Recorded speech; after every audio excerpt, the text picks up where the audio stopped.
Hey guys, welcome to PM Pathshala. Guys, आज हम लेकर आए हैं विजन आईएएस की मंथली करंट अफेयर मैगजीन है नवंबर 2024 की। हमने पॉलिटी एंड गवर्नेंस के अपने सारे ही टॉपिक्स पिछली वीडियोस में कवर कर लिए हैं। जो भी बच्चे चैनल पर नए हैं, please do like share and subscribe to PM Pathshala. पूरे ही पिछले 2 साल की वीडियो प्लेलिस्ट में तैयार है, आप जाके चैनल पर देख सकते हैं। साथ ही हमारे चैनल का एक टेलीग्राम लिंक है जहां पर आपको इंपॉर्टेंट एग्जाम्स की जानकारी मिल सकती है। तो जो भी बच्चे कल यूपीपीसीएस का पेपर देने जा रहे हैं प्रीलिम्स का, सभी को बहुत सारी शुभकामनाएं। God bless you. एंड अभी हम अपने करंट अफेयर्स को ख़त्म करते हैं और please do join our telegram link which is available on our description box of PM Pathshala. चलिए शॉर्ट्स शुरू करते हैं हम। आज एमसीक्यूज़ भी होंगे गाइस, तो be ready for that also.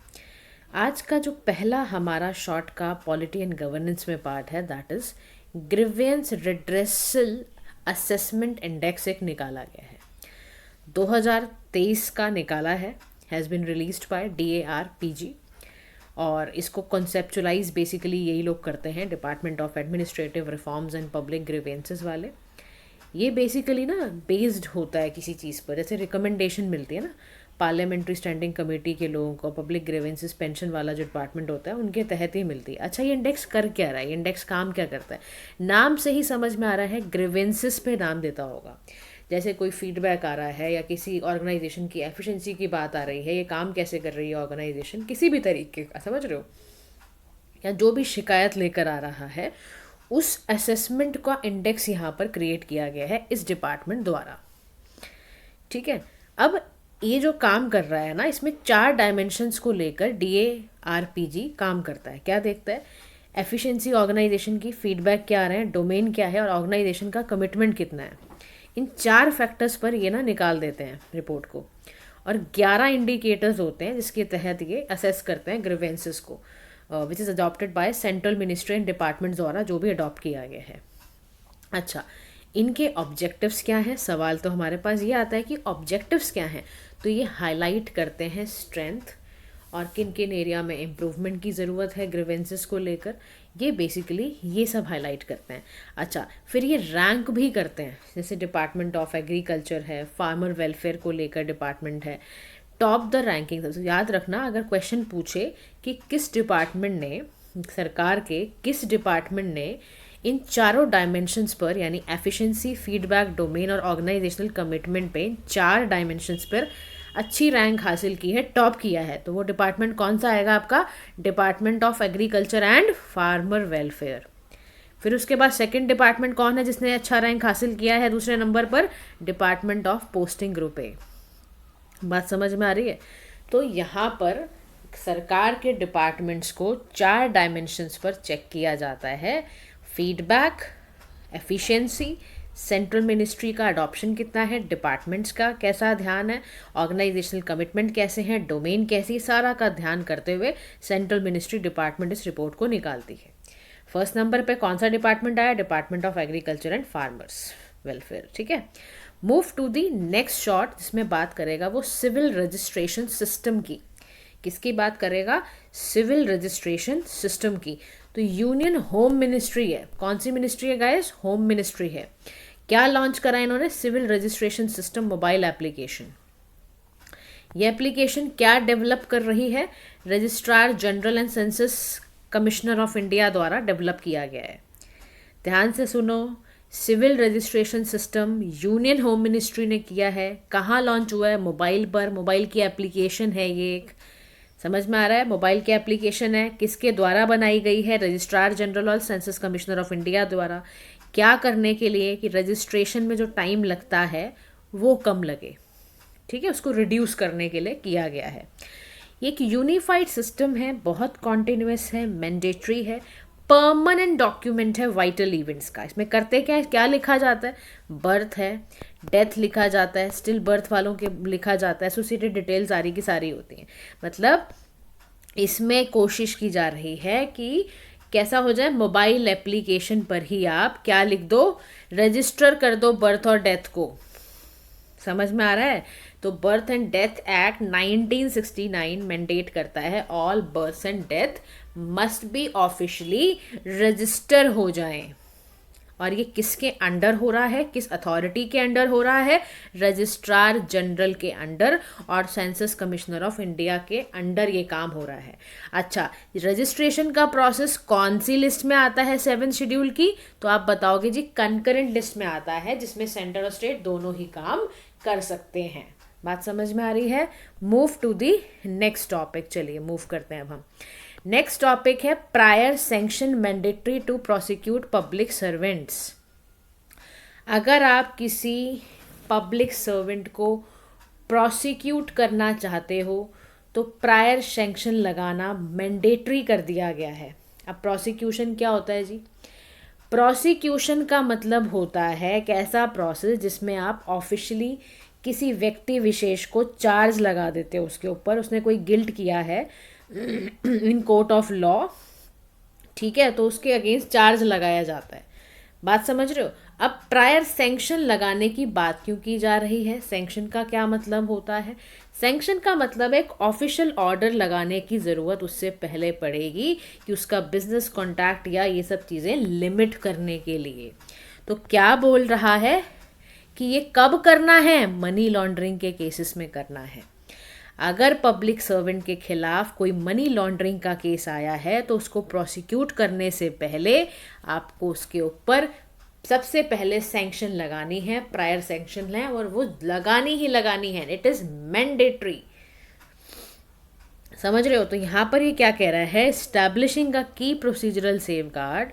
क्यों किया जा रहा है काम? क्योंकि हम चाहते हैं प्रिवेंशन ऑफ मनी लॉन्ड्रिंग का एक्ट थोड़ा सा और ज़्यादा स्ट्रिक्ट हो जाए, इसीलिए एक और नई लेयर अकाउंटेबिलिटी की लगाई गई है। ठीक है, तो directorate of enforcement versus बिवू Prasad Acharya का केस था। सुप्रीमेसी सीआरपीसी की कोर्ट ने साफ तरीके से बोला PMLA doesn't supersede the requirement for prior sanctions. तो जो भी आपके अंडर सेक्शन 197 ऑफ सीआरपीसी है, साफ साफ बोल दिया कि सुपरमेसी किसकी चलेगी? सीआरपीसी की। कोर्ट ने साफ बोला, कोर्ट असर्टेड दैट पीएमएलए का एक्ट जो है वो सुपरसीड नहीं करेगा, प्रायर सैंक्शन चाहिए होगी, क्योंकि जब कोई भी क्रिमिनल नेचर का केस आता है सबसे पहले यही ज़रूरत होती है। तो सीआरपीसी को ऊपर रख दिया कोर्ट ने, साफ साफ कह दिया। ठीक है, अब देखो पीएमएलए का एक 2002 में आया था, सबसे पहले ये ध्यान रखना, ये मनी लॉन्ड्रिंग के केसेस को प्रिवेंट करता है, प्रॉपर्टी को कन्फिस्केट करना हो वो सब करता है। ये इन्फोर्समेंट एजेंसी जो होती है वो ईडी होती है, आपको पता है, फाइनेंशियल इंटेलिजेंस होती है इंडिया में। मनी लॉन्ड्रिंग करते हैं कैसे हैं पता ही है आपको, पजेस कर लेना, मनी को लॉन्डर ही तो करना है। जैसे लॉन्ड्रिंग होती है, धोबी क्या करता है ना, तो लॉन्ड्री में कपड़े जाते हैं, धुलते हैं, बस ऐसे ही पैसों का धोना हो जाता है, इधर से उधर कंसील करना, पजेस करना, क्राइम के लिए यूज़ करना, इलीगल तरीके से पैसे का इस्तेमाल करना। तो ये प्रोविजन जो है ये correspond to the section 218 of the Bharatiya Nagarik सुरक्षा संहिता 2023। इसने सीआरपीसी को रिप्लेस किया है। ध्यान रखना, बीएनएसएस नाम हो गया है सीआरपीसी का, क्या हो गया है?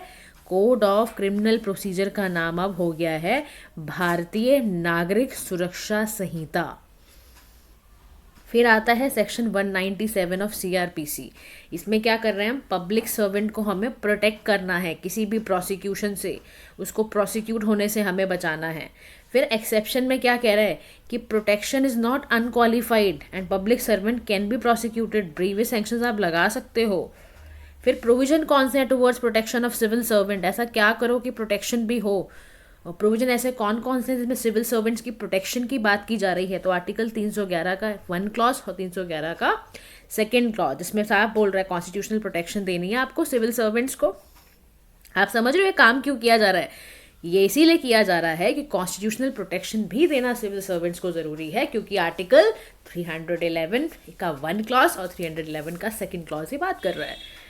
पब्लिक सर्वेंट की बात करते हैं तो पब्लिक सर्वेंट के लिए एक बात आपको ये ध्यान में रखनी है गाइज, इंक्वायरी एक्ट जो है ना यहाँ पर 1850 का, आपको इंश्योर करना है कि इनकी फेयर तरीके से इंक्वायरी हो, natural justice with in public administration में रहते हुए, क्योंकि इतने बड़े आप ऑफिसर पे जब हाथ डालोगे तो वो फेयर तरीके से होना भी बहुत ज़्यादा ज़रूरी है।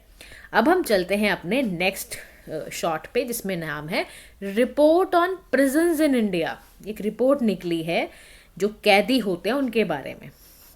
रिसेंटली क्या हुआ, जो प्रेसिडेंट ऑफ इंडिया थे उन्होंने रिपोर्ट रिलीज करी है। क्या नाम है रिपोर्ट का प्रेसिडेंट ऑफ इंडिया ने जो रिलीज करी है?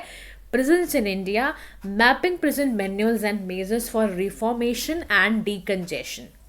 तो रिपोर्ट कौन प्रिपेयर करता है? Centre for research and planning, the research wings of Supreme Court of India. उन्होंने साफ हाईलाइट करा है कि इंडिया के प्रिजन सिस्टम की क्या कॉम्प्लेक्सिटी है।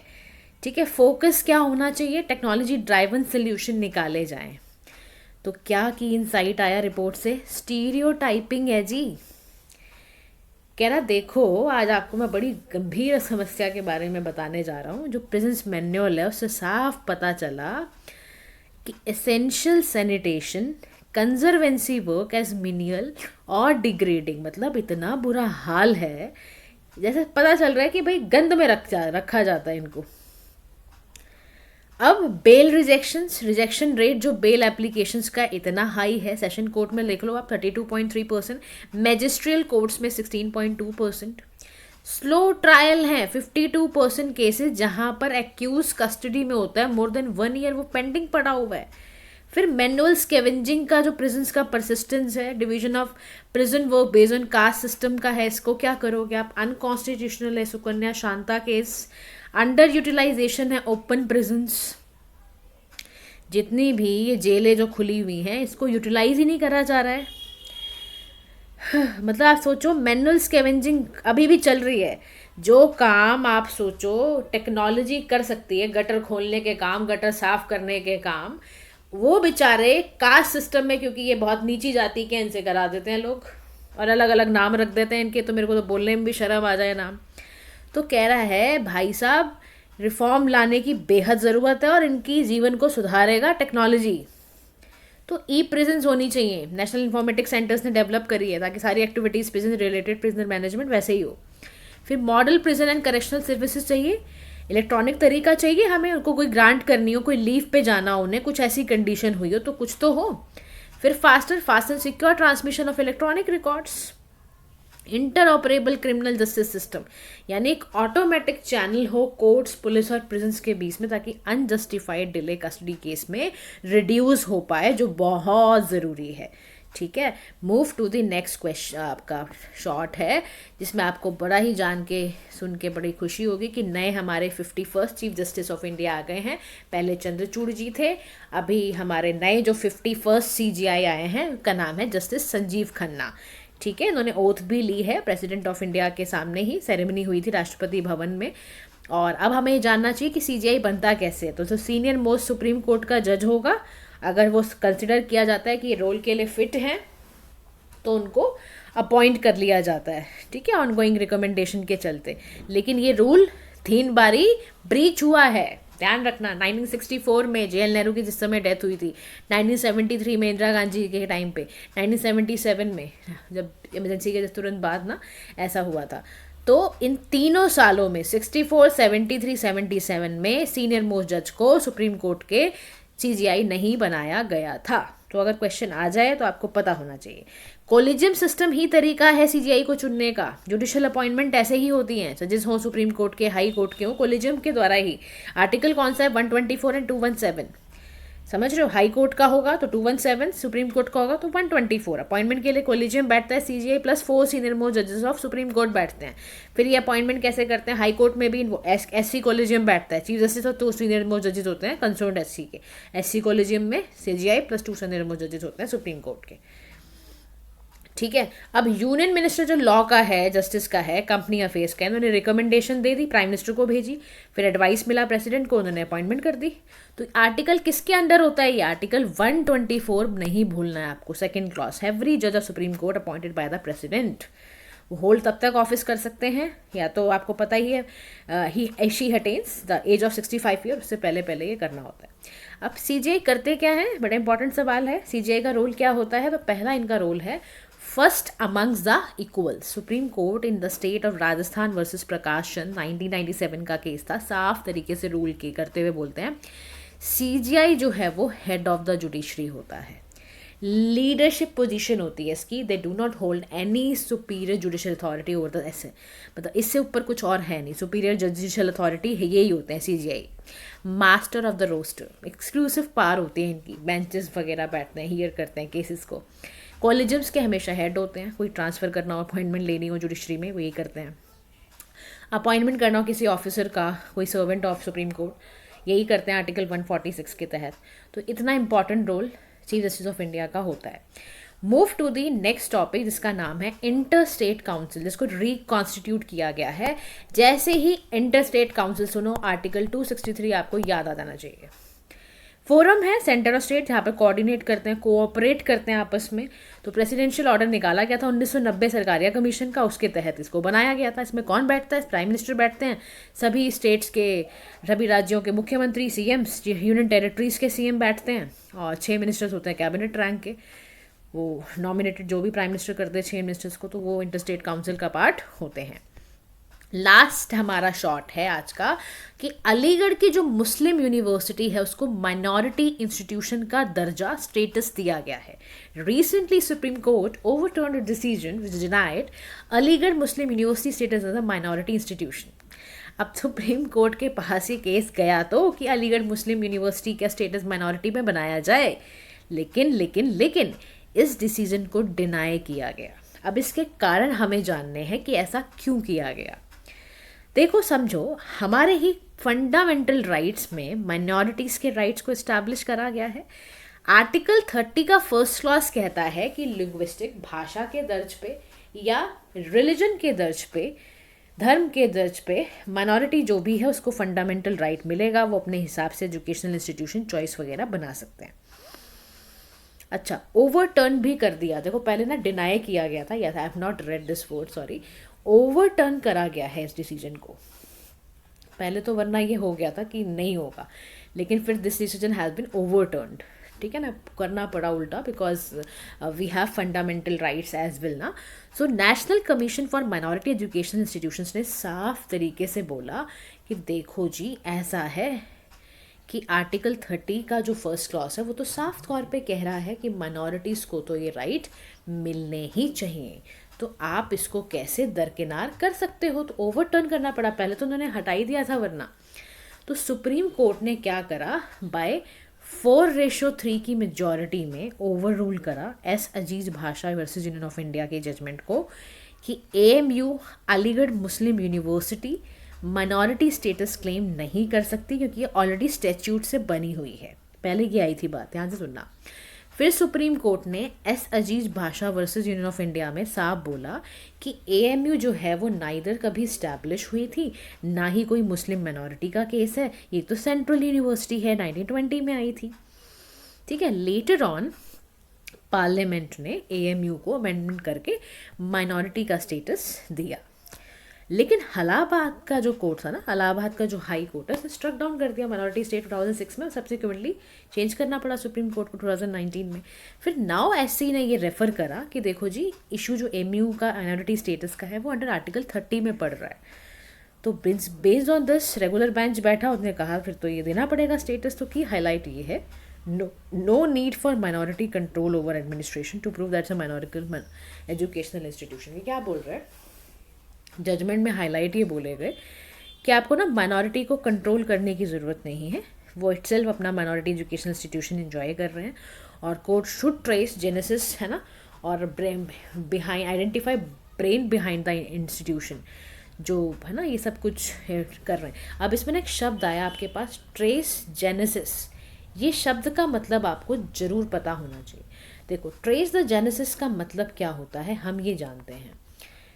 ट्रेस जेनेसिस का मतलब ये होता है, देखो जेनेसिस का मतलब क्या होता है, कुछ ही चीज़ का शुरुआत होना, समझ रहे हो, कहाँ से शुरू हुआ है हमें वो ट्रेस करने की ज़रूरत है। कोर्ट ने बोला माइनॉरिटी स्टेटस कोई सरेंडर करना नहीं, एक इंस्टीट्यूशन है जो स्टैच्यूट और से क्रिएट हुआ, तो वो आया। Communities that weren't minority before the constitution, उसको इंटाइटल किया ही गया था यहाँ पर, तो उनका प्रोटेक्शन भी आप अल्टीमेटली करोगे। तो इसीलिए इसको बनाया गया है ऐसा, अलीगढ़ मुस्लिम यूनिवर्सिटी को status as a minority institution दे दिया गया है। जो डिनाई किया गया था ना पहले, फिर ओवरटर्न करना पड़ा इनको अपने डिसीजन को, ठीक है। तो ये ध्यान रखना है on the basis of article 30 का फर्स्ट क्लॉज। तो गाइज़ ये हमारे कंप्लीट हो गए हैं। कल से हम लोग इंटरनेशनल रिलेशंस की पढ़ाई करेंगे। अभी आप सीधा एमसीक्यूज़ देखो, आंसर्स दिए हुए हैं बट मैं दिखाऊंगी नहीं। तो आपको क्वेश्चंस पहले सॉल्व करने हैं और टेलीग्राम पे पीडीएफ्स तो आपको मिल ही जाएंगे, है ना। तो उसके इंतज़ार मत करो बट सॉल्व करो, देखो कितने सही हो रहे हैं आपके आंसर्स, ठीक है। तो first question is related to preamble, second is 42nd amendment, third is 25th constitutional amendment. Next question is very easy. Who was the first president of US? Next is related to 74th Amendment Act, right? Next is where is the headquarters of National Jute Board? Next is related to your digital public infrastructure question. I have given you the 10 questions, right? And this is what it is given as per RPWD report. We have done about public physical disability that we are going to do this in. And then we have the question of grievance redressal वाला, index वाला, उससे related question मैंने यहाँ पर डाला होगा, आपने solve करना है इसको। तो guys this is all for today. Thank you so much for listening. Do like, share and subscribe to PM Pathshala. Have a nice day to all.